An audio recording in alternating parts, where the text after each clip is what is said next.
noches, bienvenidas y bienvenidos una vez más aquí a Hora Cero por un México con propósito. El día de hoy, el bien común. El bien común, qué buen tema para estos momentos que estamos viviendo. Y para esto nos acompaña Juan Pablo Saavedra y nuestros otros invitados, compañeros especiales, Elena Goicoechea, mi tocayito Gabriel Funes. Hola, y, ¿cómo están? como siempre, Adrián Salama. Hola, Elenita, tocayito. Adrián, ¿cómo estás? Muy bien, bendito Dios. Seguimos en pandemia, ¿no? Seguimos en pandemia. La persona que nunca quería usar mascarilla le dio coronavirus, ¿no? Y bueno, pues ahorita veremos cómo sigue su salud. De verdad le deseamos lo mejor a cualquier persona y sobre todo pues a un líder, ¿no? No, tal vez no fue el por el que yo voté, pero es un líder al final y hay que desear siempre lo mejor para este país maravilloso. Oye, qué buena, quería hacer un paréntesis que estás diciendo esto porque ando vuelta loca esta semana de toda la gente que le decía la muerte. No. Desde ahí este tema, ¿no? O sea, tampoco, me hace como bien cañón, pero bueno, dicen que decirle Gaby, la muerte es decirle la muerte. Yo le deseo el bien a México. Yo le deseo el bien a México, whatever it means. Totalmente.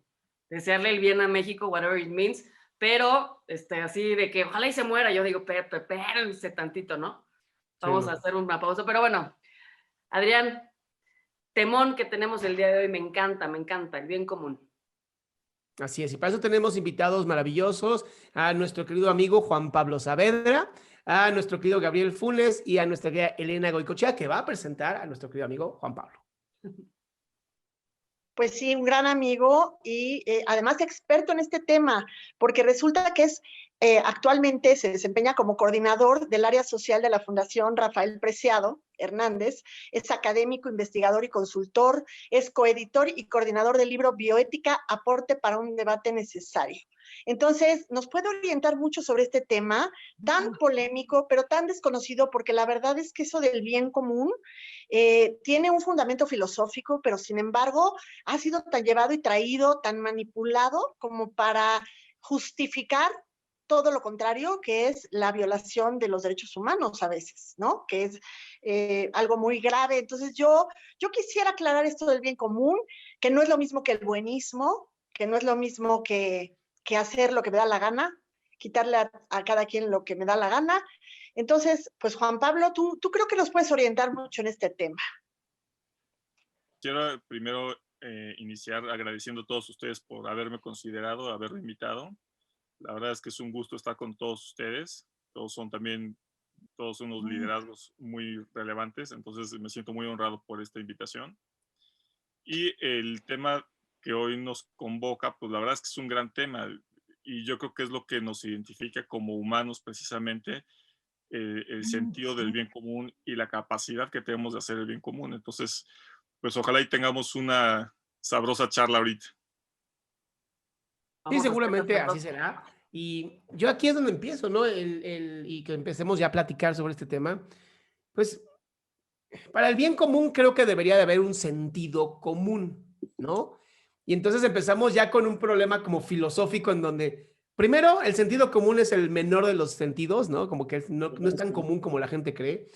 Y qué tanto en esto que del sentido común vayamos a un bien común, el bien común sea cultural y además, ¿qué tiene que traer esta cultura? O sea, para mí sí trae como mucho, o sea, lo que es bueno para mí no puede ser bueno para ti. Hay mucha sensación de percepción, de relativismo. ¿Cómo funciona esto, Juan Pablo? Yo se le preguntaba que si el bien común es subjetivo u objetivo, ¿no? A ver, el bien común, contestando un poco a ambos, es un tema completamente objetivo y vivencial además. O sea, no es tiene una explicación abstracta, digamos, filosófica que ahorita abordaremos, pero es una realidad práctica. Es una realidad del día con día y es lo que nosotros somos y cómo somos. Y el conjunto de todos nosotros, pues es el bien común de esa sociedad. Pero a ver, yo creo que habría que irnos un poquito como al antecedente del ideal filosófico. A ver, en filosofía hay una materia que digamos que es el corazón de la filosofía que se llama ontología. La ontología es el conocimiento del ser.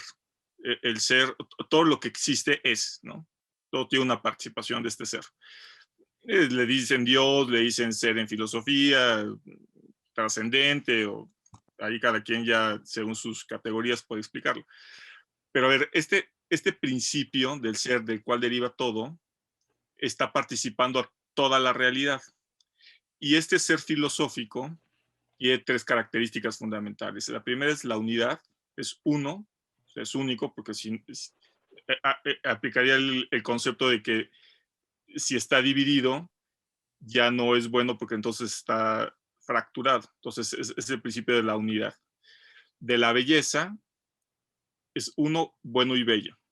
Digamos que son las tres definiciones o las tres categorías históricas del ser en la filosofía tradicional. Y estas categorías del ser implican que son bellos y por lo tanto son apetecibles para el intelecto de las personas. O sea, es algo que nos atrae, es como un imán que atrae a la conciencia de la persona para complementarse en ese origen. Digamos, estoy explicando todo un tema de ontología de una forma muy sencillita, digamos. Pero ¿esto qué implicación tiene en el bien común? Bueno, este ser de que todo participa también está en nosotros como personas y está en toda la realidad. Y hay tres niveles en la naturaleza de participación de este ser. El ser vegetativo, es decir, todo lo que es una piedra, un planeta, una planta, tiene participación del ser en un nivel vegetativo. Luego está el nivel volitivo, digamos, el instintivo, que es el que participan los animales, que tienen ya una mayor capacidad de interactuar, de relacionarse, etcétera, pero todo lo hacen a partir de su realidad, de su naturaleza, digamos, sea un perrito, sea un pez o lo que sea, actúa en consecuencia de su naturaleza. Y el tercero, o el más puro de estos tres niveles, que son los que tienen las personas, es el nivel de la voluntad, la participación en el ser a partir de la voluntad. Entonces, digamos que la persona humana participa de estos tres grados del ser: el vegetativo, el instintivo y el volitivo.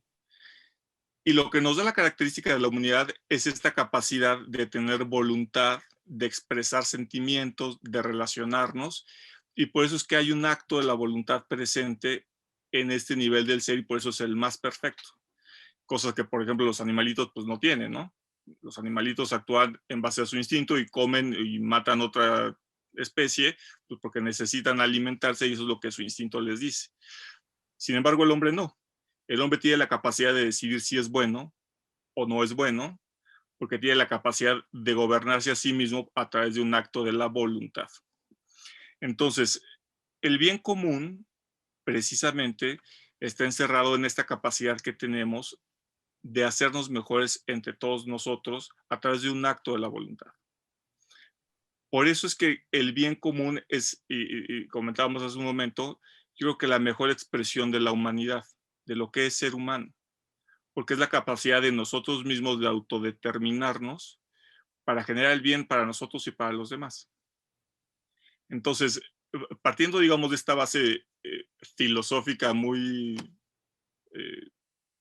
pues que ha tenido siglos de debate desde la Grecia antigua hasta hoy, pues ya podíamos como entrar un poquito en el tema y empezar a platicar. Pero primero, antes de que ya entráramos más en algunas cosas más prácticas, no sé si quedó claro o me embrollé demasiado en la explicación. ¿Sabes qué me encanta, Juan Pablo? Yo sí soy de la creencia, no sé si ustedes estén de acuerdo conmigo, que los mejores políticos deberían de ser filósofos. Sí, claro, totalmente. O sea, esa para mí se me hace la base. O sea, antes de entrar a la política, estudiar filosofía. Porque nos vamos y tomamos decisiones como gordas en tobogán sin Estudiar, ver todo ¿no? desde un lado holístico. Gaby, estudiar, ¿no? Mínimo, Bueno, mínimo estudiar. y hay políticos que sí lo hacen. Pues Eso mira, sí, o sea, no podemos decir, no, todos no. Hay políticos que sí son estudiosos y que manejan todas estos principios. Para mí, filosofía, y idealmente quisieran ayahuasca, ¿verdad? Pero bueno, eso ya es un sueño. Pero bueno, la medicina dentro de todo esto está en la conciencia, en el entendimiento, Sí, en sí. que realmente podamos ver y desmenuzar los principios y la realidad de diferentes vertientes y no tomar decisiones así como le digo, como gorda en tobogán y nos vamos llevando entre las patas a pues, muchos actores, ¿no? Entonces, yo sí estoy de acuerdo contigo cuando te preguntaba, ¿el bien común es objetivo? Sí, es totalmente objetivo, no puede ser subjetivo y tiene que ver con principios y valores universales, ¿no? O sea, sé y deja ser, pero en el ser, pues podemos llegar a decir, bueno, pues yo soy y me llevo entre las patas muchas cosas, pero bueno, Elena, quiero escucharte. Es que mira, aquí acaba de decir algo muy importante Juan Pablo, que en esto del bien común es volitivo, quiere decir que interviene la voluntad, y la voluntad es algo personal, es una decisión individual. Entonces, aquí, ¿cómo pasamos de ese concepto de la voluntad individual al que te impongan un bien común que para ti no es un bien? ¿Eso es válido? ¿O eso ya no es un bien común? ¿O sí se vale imponer un bien común que determina una minoría o una élite o una corriente de pensamiento, Juan Pablo? Porque ahí vemos, por ejemplo, a un gobernador Bonilla en Tijuana diciendo, por el bien común, expropio un campestre, ¿no? Y eso para mí ya no es expropiación ni siquiera porque no se ajusta ni siquiera a la ley en el artículo 27, es un robo de la propiedad privada al que estás disfrazando de bien común. ¿Para qué? Pues para ser un populista que le caiga bien a lo mejor a un sector de la población, ¿no? En un beneficio aparente. Pero ahí entonces entramos en un área bien oscura y bien polémica. Juan Pablo, ¿tú cómo ves eso?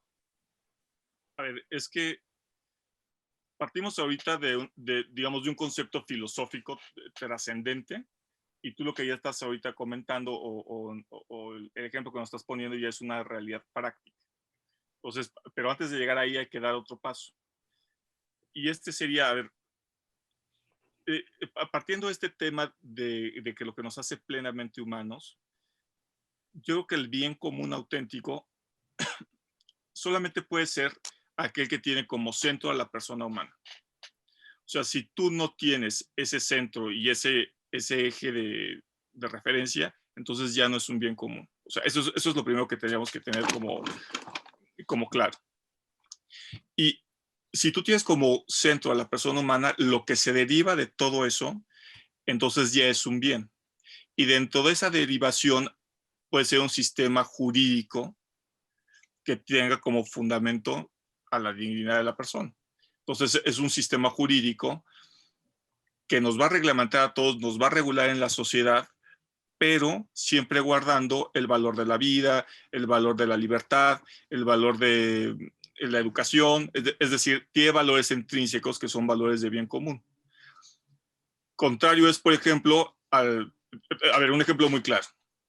Muchos de los nazis en la Segunda Guerra Mundial en el juicio de Nuremberg, cuando los entrevistaron o los llevaban a juicio, ellos decían que habían actuado conforme a la ley, lo cual era cierto. Ellos habían actuado conforme a la ley del Tercer Reich. Pero ese sistema de normas válido y plenamente eficaz en ese estado no tenía como centro a la persona humana ni a su dignidad. Y de ahí se derivó un tema como el del Holocausto, que acabamos de celebrar ayer o antier, si mal no recuerdo, fue el aniversario. Entonces, pongo este ejemplo muy claro de lo que tú comentas, Elena, porque si tú no tienes como centro del bien común a la dignidad de la persona humana, puedes tener un sistema de leyes pleno, legal, socialmente aceptado, pero que no es un bien común, ¿no? En el caso de México, estamos en una ambigüedad porque tenemos un sistema de normas jurídicas positivo, muy bueno en muchas cosas, pero es un sistema que a veces no tiene como centro a la dignidad de la persona. Y de ahí se derivan muchos problemas y muchas inconformidades sociales de las que estamos viviendo hoy en día. Y por eso lo que comentaba Gaby hace un momento es súper importante, porque nadie da lo que no tiene. Y si un político, un legislador, un juez no sabe, no lee, pues evidentemente a la hora de legislar o de hacer un reglamento o de proponer una ley, etcétera, no puede contener en la ley estos principios, pues porque no los conoce, ¿no? Entonces, esa implicación tan trascendente que tiene el estar preparado y el conocer temas el famoso dicho de zapatero a tus zapatos, porque nadie da lo que no tiene. Y lo que nosotros vivimos en México, la falta de legalidad, la falta de Estado de Derecho, la falta de solidaridad, de subsidiariedad, deriva en gran medida de eso, porque partimos de un modelo revolucionario y de un ideal histórico que justificó un modelo político, pero que no justificó o no tenía como centro a la persona humana ni el desarrollo ni el bien del pueblo de México. Entonces, esto es consecuencia de eso precisamente. Y fíjate, Juan, que yo creo que no nada más necesitamos poder saber y conocer, sino también sentir. Porque yo creo que desde ahí, desde ese sentir, podemos realmente empujar ciertas causas y tener una voluntad. Y yo creo que el paradigma también, pues no nada más es la persona, sino la vida. Totalmente. El enfoque centrado a la vida, porque desde ahí, pues hemos torcido muchísimas cosas y yo creo que entre más corrupción y más se tuerce un sistema por relación interna que cada persona tiene, pues más leyes existen, ¿no? Sí, Entonces nunca paramos, nunca para. tú acabas de tocar un tema que es la clave de todo este asunto, Gal. A ver, al principio del programa platicábamos de los elementos filosóficos, digamos, trascendentes, clásicos de la filosofía, de las cualidades del ser, y a partir de esto, como la implicación que tiene en la participación que todos tenemos de este ser. Y les decía yo que la diferencia, o lo que nos ponía en un nivel superior, por así decirlo, respecto al resto de la naturaleza o de la realidad, es la voluntad. Y esta voluntad es precisamente la capacidad de amar. O sea, la voluntad es lo que nos da la capacidad de amar. ¿Y qué es lo que tú acabas de señalar ahorita, Gal? ¿No? Entonces, en la medida que podemos conocer y amar nuestro entorno, a los amigos, a nuestra nación, etcétera, eso es lo que le va a dar el plus a este bien común, ¿no?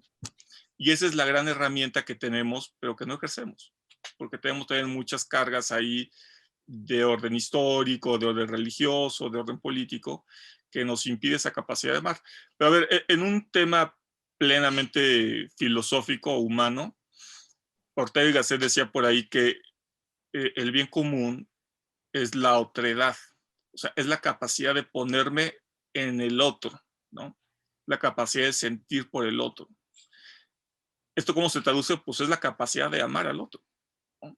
Y entonces, en la medida de que yo seas tú y tú seas yo, pues voy a procurar tu bien y tú vas a preocupar el bien de mí y toda la sociedad va a procurar el bien de todos y entonces vamos a generar un bien común. O sea, hay un principio de la voluntad ejercida a través del amor, que después podemos catalogar en muchos otros temas, ¿no? Desde un punto de vista religioso, pues el amor al prójimo, como ustedes quieran llamarle, pero digamos, desde un punto de vista puramente filosófico, esa sería la implicación trascendente y la clave de todo el tema. Ok. Gabriel, ya tienes el audio. ¿Escuchan? Sí. Sí, gracias. He estado escuchando con mucha atención lo que ha explicado Juan Pablo de manera clara y al mismo tiempo profunda. Me acordé yo de por ahí una canción que dice que todos necesitamos de todos. Y eso implica que en esta idea del bien común, que cada uno no puede hacer lo que se nos venga en gana, porque implica una colaboración, una interrelación con los demás que debe producir un bien.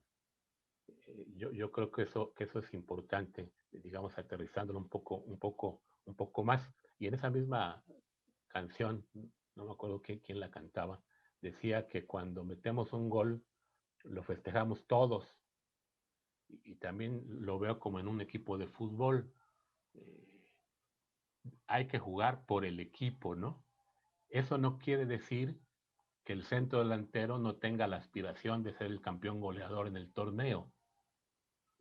Es decir, ¿cómo hacemos para hacer compatible los intereses o los fines o las metas personales privadas de un grupo en relación a este bien común. Y en ese sentido a mí me gustaría preguntarle a Juan Pablo, ¿cómo consideras que debe aterrizarse esta idea en nuestra realidad actual, digamos, a nivel de nuestro país, de nuestra sociedad?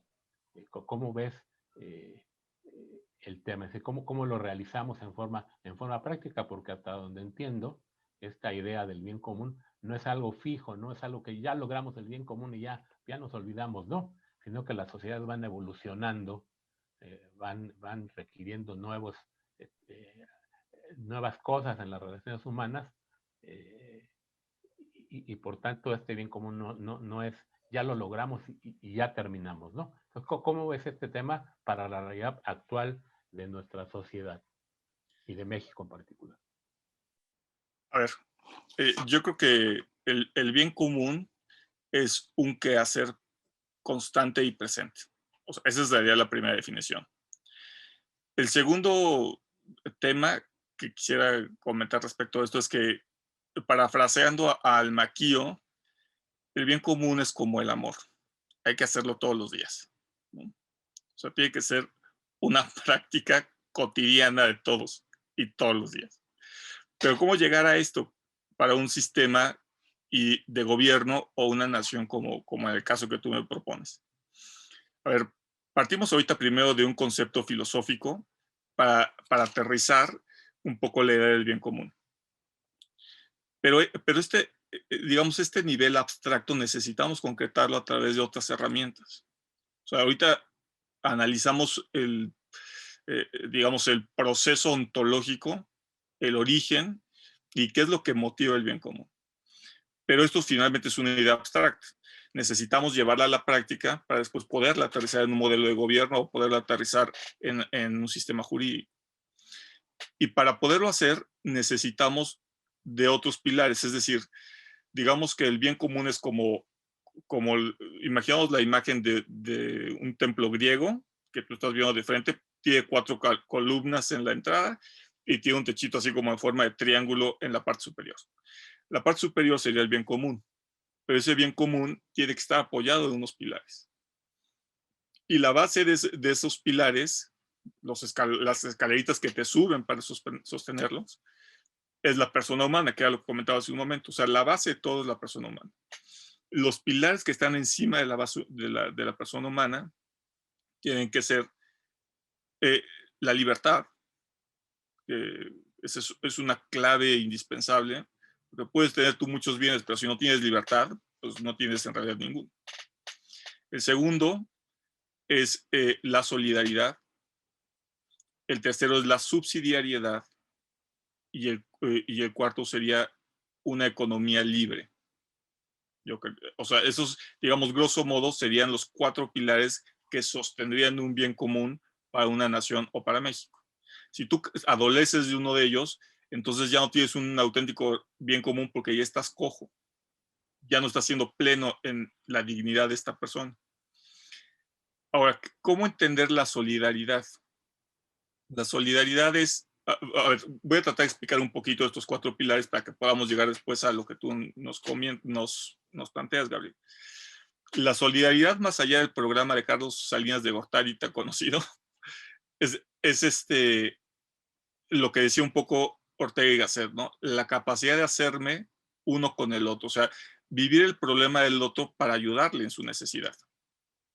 Por eso el programa de solidaridad se llamaba Solidaridad. Entre todos resolvían un tema social. Pavimentaban una calle, construían una escuela, etc. O sea, todos hacían un esfuerzo para un bien común, una meta común.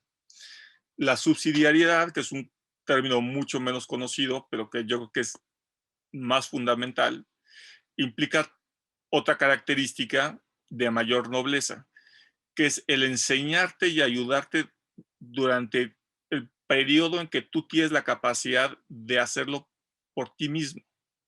Es decir, es enseñarte a pescar y no darte el pez, que ese es el gran problema que hemos tenido históricamente en México. O sea, en México los gobiernos han tenido, aparte de características de populismo, han tenido características de paternalismo. por eso la imagen tan fuerte del presidente, del gran Tlatuani, del que hay que ser adorado, porque estás viendo la imagen de un padre que te resuelve la vida, ¿no? Porque tú eres incapaz de resolverla por ti mismo. Y el tema de la subsidiariedad rompe este paradigma. O sea, la subsidiariedad es que te quites ese Tlatuani porque tú eres capaz de resolverte la vida y eres capaz de salir adelante en ayuda con los demás. Por eso son dos principios distintos, el de la subsidiariedad y el principio de la solidaridad. De estos, es decir, de la subsidiariedad es súper importante porque tú puedes ser subsidiario con el otro, por ejemplo, a través de la sociedad civil organizada, en donde un kilo de ayuda ayuda a la gente que no tiene para comer o no tiene para estudiar, pero lo hace durante una temporalidad hasta que éste es capaz de hacerlo por sí mismo. O en el caso de gobierno, hay una pandemia y hay muchos negocios que tienen millones de empleados en México y entonces el gobierno debería de ayudar subsidiariamente a este grupo que genera una cadena de valor en lo que pasa este periodo para que no se pierdan esos trabajos, ¿no? Entonces, te ayudo en lo que tú tienes la capacidad de valerte por ti mismo. Ese es el principio de la subsidiariedad.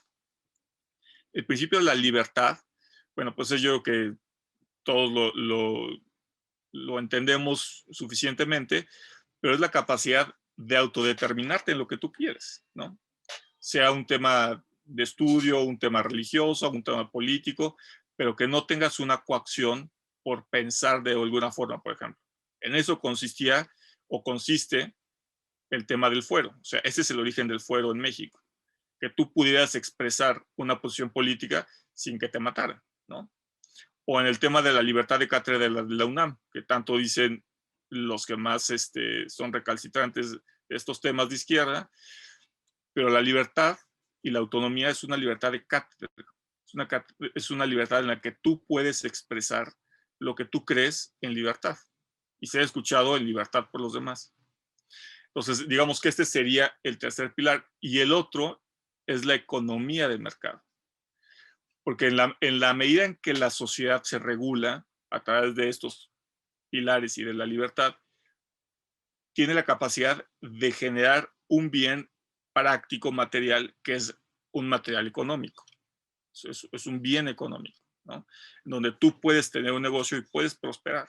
Entonces, teniendo todo este modelo del templo, este andamiaje, entonces tenemos la base para un sistema de un modelo de Estado que nos permita prosperar como sociedad, que nos permita crear un pueblo mejor. Y esto es lo que las sociedades más desarrolladas, como Estados Unidos, como Suiza, como Alemania, han entendido, o los países eslavos, escandinavos, perdón, han entendido y por eso son países prósperos. Esta es la base de lo que tú me comentabas o me preguntabas, Gabriel, cómo llegar a concretar un modelo de Estado mexicano que contenga estas características.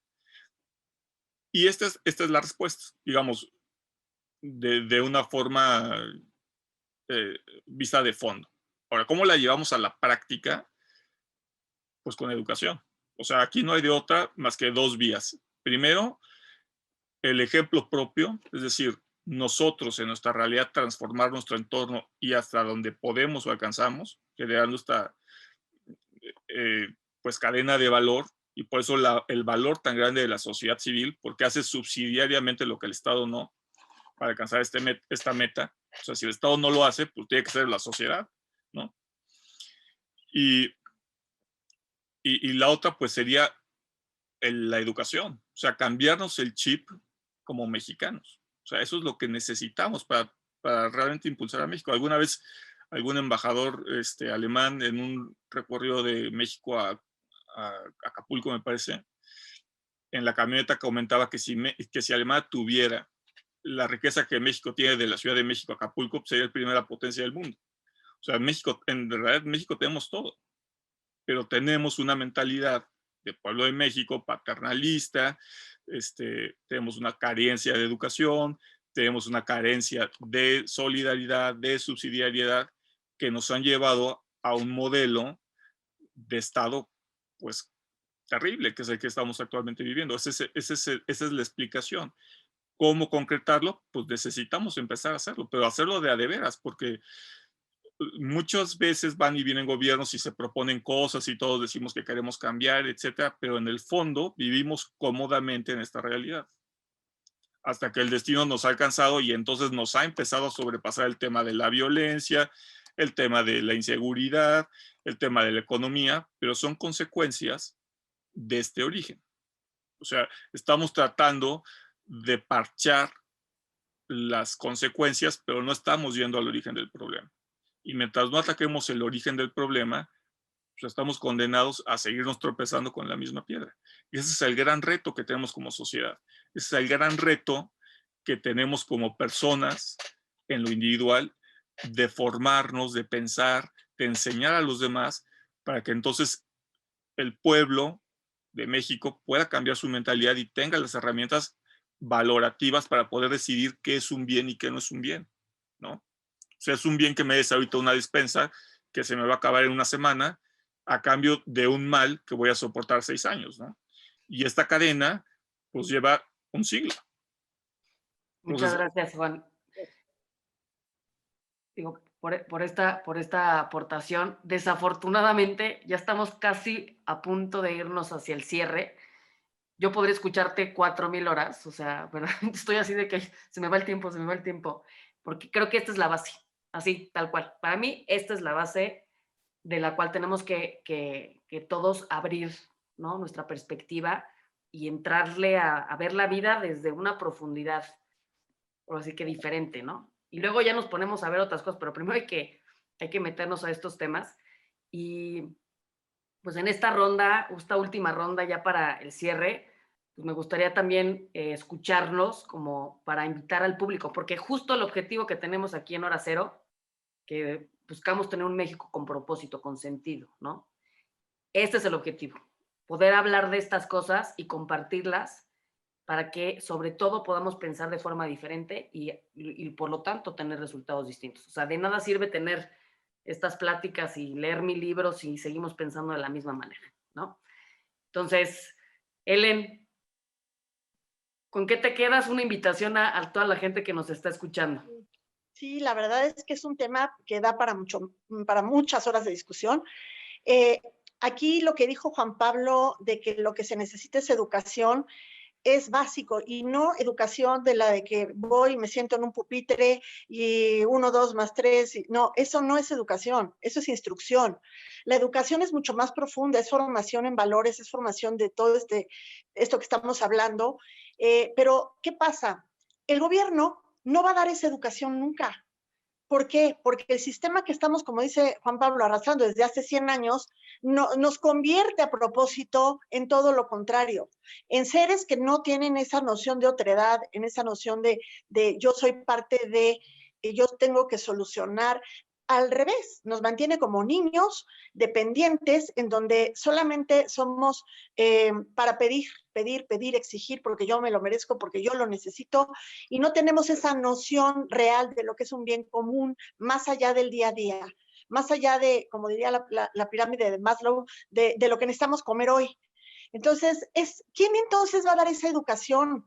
Juan Pablo, ¿quién la va a dar? Bueno, desde luego, si no va a ser el gobierno, que es el encargado, el que se ha hecho encargado o autodenominado encargado de la educación, pues tenemos que ser la sociedad civil, y creo que en eso hemos fallado, ¿no? Porque es poca la gente que tiene esta noción tan clara, y cómo le podemos hacer para que esto permee en todos los niveles de la sociedad, ¿no? Es que eso es una tarea pendiente como sociedad civil que tenemos que retomar para cambiar el verdadero origen de este mal, que es la mentalidad.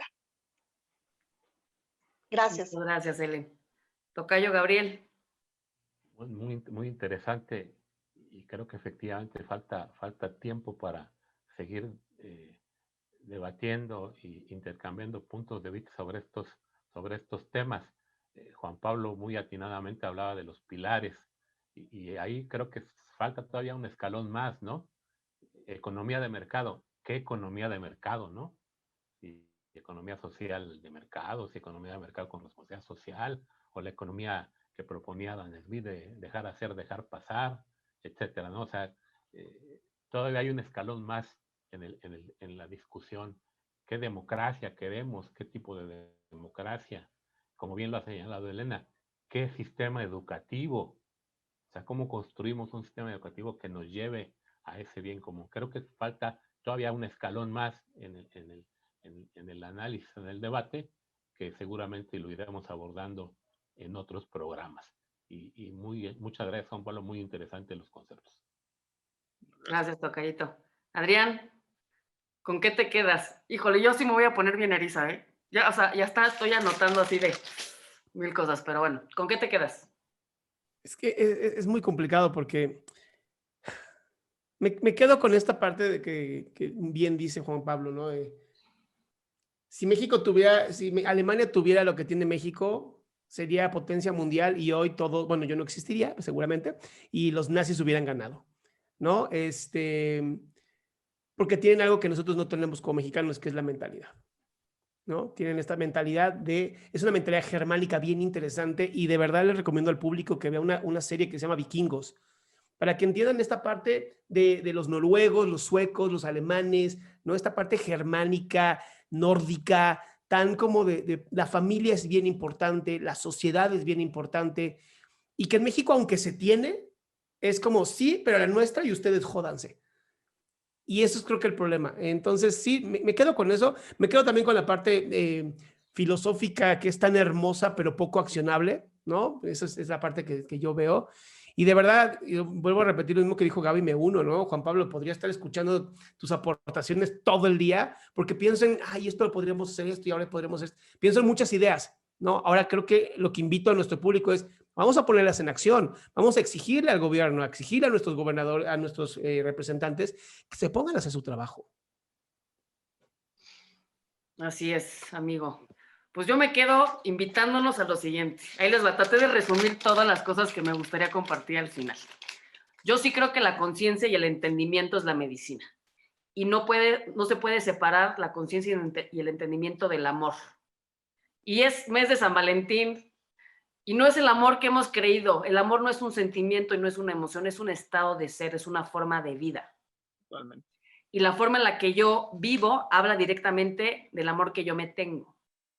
Entonces, me encanta porque yo creo que algo que me fascina hacer es tejer cosas. Yo como que tejer los conceptos. Y a veces el amor, o hay gente en tu vida, el mismo gobierno, que crees que te ama, pero no te ama. Eso no es amor. El amor no te hace creer que no vales, que no puedes y no mereces. Y no te hace creer que eres una persona que no tiene la capacidad para crear una vida increíble. Eso no es amor. Hay niveles. Hay niveles. Cuando vamos en este proceso en el que estamos viviendo, revelando la verdad, nos damos cuenta justo lo que verdaderamente es el amor, que es libertad. Y entonces, como por ahí, me voy a meter en temas románticos, como decía Walter Rizzo, no te necesito, te prefiero, que le decía eso a su esposa, ¿no? Que podamos realmente decir, estoy ahí porque deseo, porque tengo la voluntad de estar, no porque tengo esta dependencia emocional o esta dependencia de ser, ¿no? En donde tú determinas si valgo, si puedo y si merezco y si realmente puedo o no tener una capacidad. Entonces yo lo que le diría a la gente que nos escucha es, retoma el control de tu vida. Esta palabra que en inglés dice accountability, responsabilidad. Si hablamos de que esto, y estoy totalmente de acuerdo, que es a través de la educación, 100%, pero la educación se modela. La educación, la palabra impacta, el testimonio arrastra, pues, ¿no? Entonces, cada persona que le caiga el 20 a ti, si te está cayendo el 20, tú tienes la posibilidad de convertirte en aquello que tanto deseas ver en el otro, como bien decía Gandhi por ahí, ¿no? O sea, realmente modelar lo que es ser una vida responsable y tiene que morir la queja, la culpa y la justificación, ¿no? Entonces, por ahí yo creo que empezaría esta invitación para mí y me quedo mucho con la parte que dijiste de la base ontológica. Somos uno solo. Vernos como seres aparte es lo que ha generado caos entre nosotros. Somos un solo ser, en diferentes vidas, pero un solo ser, y uno con las plantas y los animales y los sistemas, ¿no?